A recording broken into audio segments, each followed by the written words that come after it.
సరే జడా శ్రావణ్ కుమార్ గారు పాపం జోసఫ్ ని బయటికి తీసుకురావడానికి విశ్వ ప్రయత్నం చేశారు. అయితే నేను మాట్లాడటానికి ముందు నేను ఒక 30 seconds క్లిప్ ఒకటి మీకు వాయిస్ వినిపిస్తాను, ఒకసారి వినండి.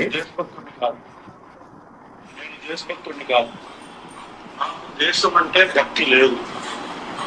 మీరు కరెక్ట్గానే ఉన్నారు. నాకు దేశం అంటే భక్తి లేదు, నేను దేశభక్తుడిని కాదు. ఉగ్రవాదికి మానవ హక్కులు ఉండవా అంటే ప్రతి ఒక్క మనిషికి మానవ హక్కు, వాళ్ళకు వాళ్ళు బ్రతికే హక్కు.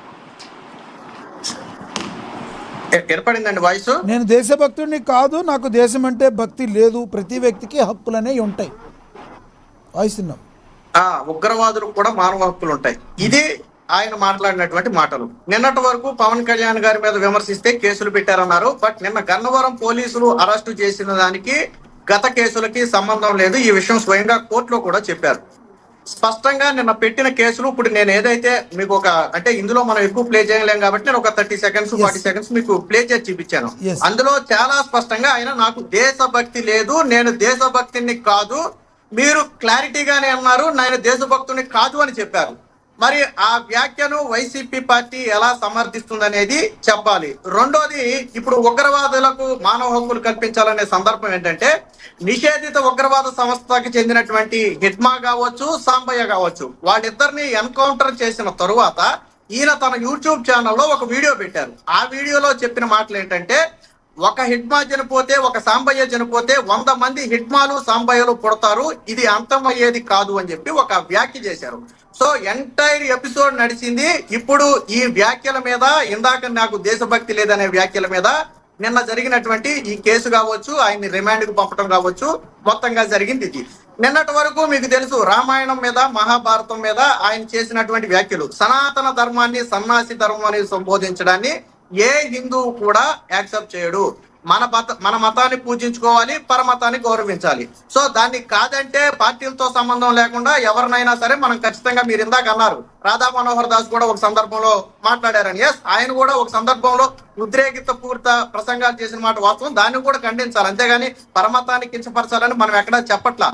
ఇప్పుడు నిన్న జోసెఫ్ మాట్లాడినటువంటి మాటలను ఆ పార్టీ సమర్థిస్తున్నారు. రెండోది, నేను ఇంకొక వీడియో కూడా ఒకసారి ప్లే చేసి చూపిస్తాను. అది విన్న తర్వాత దాని కంటిన్యూషన్ నేను మీకు చెప్తాను.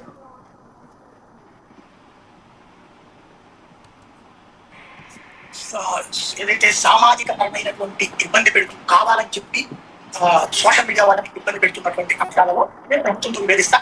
అదే సందర్భంలో ప్రతిపక్ష వాయిస్తో సంబంధిస్తాను. కానీ ప్రశ్న రావట్లే అక్కేరియా ఇద్దరు జర్నలిస్ట్ ఇక్కడ అతను చేసి చూపెట్టు ఇతను డైరెక్ట్ గా ఇతన్ని ఎలా సమర్పిస్తారో వైఎస్ఆర్ కాంగ్రెస్ పార్టీ చెప్పాలి.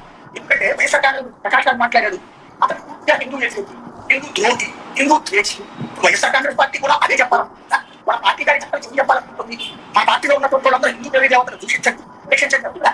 రావణ్ణి సమర్పిస్తున్న వాళ్ళు పదానికి అర్థం చెప్పండి.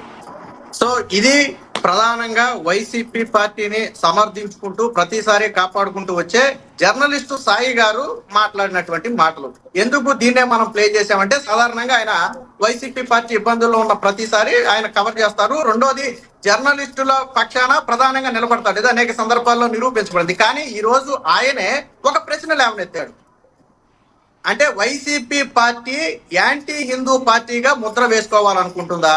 ఇప్పుడు రావణ్ మాట్లాడిన మాటలను సమర్థించి మీ పార్టీ వాళ్ళకి మీరేం చెప్పాలనుకుంటున్నారు? ఇలాంటి వ్యక్తుల్ని వెనకేసుకు రావడం వల్ల మీ పార్టీకి లాభమా నష్టమా? సరే, తర్వాత కంటిన్యూషన్ ఇంకా ఆయన కొద్దిగా అగ్రెసివ్ గా మాట్లాడాడు. ఇలాంటి సన్నాసిని, ఇలాంటి యదవని ఈ పార్టీ సపోర్ట్ చేస్తుందంటే వీళ్ళకే తెలియాలని చెప్పి మాట్లాడారు. సరే, నేను అవన్నీ తీసేసి మీకు ఒక 40 seconds మాత్రమే చూపించాను.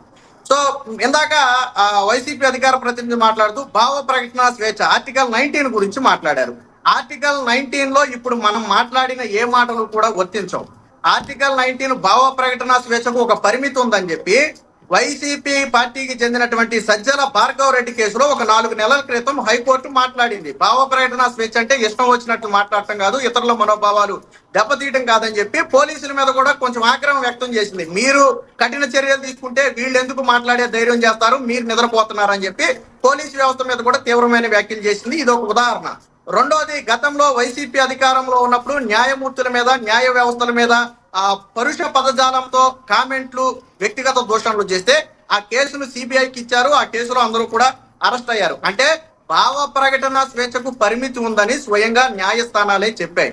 అలాగే నిన్న మొన్న మాట్లాడిన మాటలో ఒక దళిత క్రైస్తవ మీటింగ్కి వెళ్ళి మాట్లాడాడు. ఆయన వేరే ఛానల్లోనో మాట్లాడుంటే అది అంత ఎఫెక్ట్ అయ్యేది కాదు. కానీ ఆయన ఒక క్రైస్తవ మీటింగ్కి వెళ్ళి మాట్లాడటంతో ఈ హిందూ సంఘాలు కావచ్చు, హిందూ మతాభిమానులు కావచ్చు దీన్ని సీరియస్ గా తీసుకున్నారు. అయితే నేను చెప్పినట్టుగా ఈ మతం కేసు కావచ్చు, పవన్ కళ్యాణ్ గారి మీద కేసు కావచ్చు, ఇవన్నీ నిన్నటి వరకు జరిగినటువంటి కేసులు. వాటిల్లో రావణ్కి బెయిల్ వచ్చింది. కానీ ఈ రోజు మనం మాట్లాడాల్సినటువంటి అంశం ఏంటంటే, నక్సలిజాన్ని ప్రేరేపించే విధంగా రావణ్ అనే వ్యక్తి తన యూట్యూబ్ ఛానల్లో ప్రసంగాలు చేశారు. దానివల్ల యువత పక్కదారి పట్టే అవకాశం ఉందనేది ప్రధానంగా చేసిన ఆరోపణ. దీనికి రావణ తరపు న్యాయవాదిగా ఉన్నటువంటి జడా శ్రావణ్ గారు నిన్న కోర్టులో ఒక కౌంటర్ ఇచ్చారు. ఏమనంటే ఇవన్నీ ఆర్టిఫిషియల్ ఇంటెలిజెన్స్ ద్వారా తీసిన వీడియోలు, అవి ఆయన మాట్లాడలేదని చెప్తే న్యాయమూర్తి నవ్వి ఆ తర్వాత రిమాండ్ వేశారు. సో న్యాయమూర్తి ఎందుకు నవ్వారు అనేది తెలుసు. ఈ మాటలు ఒకవేళ నిజంగానే కక్షపూరితంగా AI ద్వారా ఏమైనా క్రియేట్ చేశారేమో అనుకుంటే, ఈ వీడియోలు గత 6 నెలలు, ఏడాది క్రితం నుంచి కూడా తిరుగుతున్నటువంటి వీడియోలే సోషల్ మీడియాలో స్టిల్ ఉన్నాయి. ఇష్యూ ఇప్పుడు పెద్దదైంది కాబట్టి అసలు వీడియోలు బయటకు వచ్చాయి. కానీ దీన్ని గతంలోనే అనేక మంది ప్రశ్నించారు, అనేక మంది ఎందుకు చర్యలు తీసుకోరని చెప్పి గట్టిగా నిలదీశారు. కాబట్టి ఇది అంటే రావణ్ మాట్లాడలేదు అని నిన్న వాళ్ళ తరపు లాయర్ చెప్పిన మాటలను కూడా నిన్న కోర్టు అగ్రీ చేయాలి. రెండోది, రఘురామకృష్ణరాజు గారి మీద కూడా దేశద్రోహం కేసు పెట్టారు గతంలో. కానీ వాస్తవానికి ఆయన ఎక్కడా కూడా రాజద్రోహం కేసు, ఆయన ఎక్కడా కూడా దేశ సార్వభౌమత్వానికి భంగం కలిగే వ్యాఖ్యలు ఎక్కడా చేయలేదు. స్టిల్ ఈ రోజుకి ఎక్కడ ఆయన మాట్లాడిన ఆయన వైసీపీ పార్టీని విమర్శిస్తూ మాట్లాడారు తప్ప దేశద్రోహానికి సంబంధించి కానీ రాజద్రోహానికి సంబంధించి కానీ ఆయన వ్యాఖ్యలు ఎక్కడా చేయలే.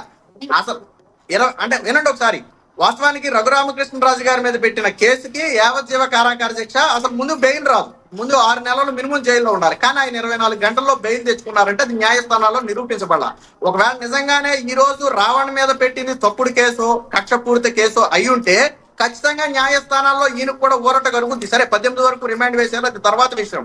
సో ఖచ్చితంగా ఊరట కలుగుద్ది. కానీ ఈ వ్యాఖ్యల్ని ఒక పార్టీ సమర్థించడం అంటే, ఇక్కడ పార్టీలు కూడా కాదు, హిందువులు కావచ్చు, హిందువుల మనోభావాలు కావచ్చు, అది ఒక పక్క అయితే, రెండోది యువతను పక్కదారి పెట్టించే. ఇప్పుడు ఎవరు మాత్రం నక్సలైజం పెట్టేసి హిట్మాని హీరోగా చేస్తే ఎవరు మాత్రం ఒప్పుకుంటారు చెప్పండి? లేదా సద్దాం హుస్సేన్ నో, బిల్ క్లింటన్ లో, బిన్ లాడెన్ లో వీళ్ళందరినీ మనం హీరోలుగా చెప్తే సమాజం యాక్సెప్ట్ చేస్తా? రేపు పొద్దున ఆ వీడియోని 30,000 మంది చూశారని నిన్న కోర్టులో ఒక అఫిడవిట్ కూడా ఇచ్చారు. రావణ్ యాంటీ హిందూగా, యాంటీ నేషనలిస్ట్ గా చేసినటువంటి ఈ వీడియో